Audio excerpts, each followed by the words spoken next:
பந்தலா பொன்னூஞ்சலா புரியாமல் நான் பார்க்கிறேன்.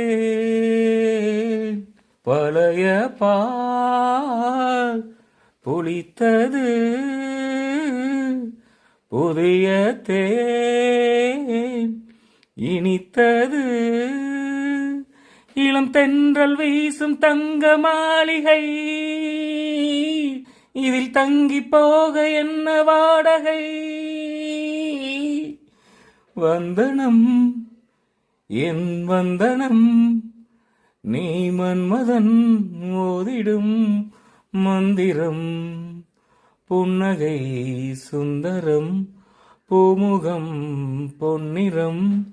உன்னிடம் உள்ளமே அர்ப்பணம்.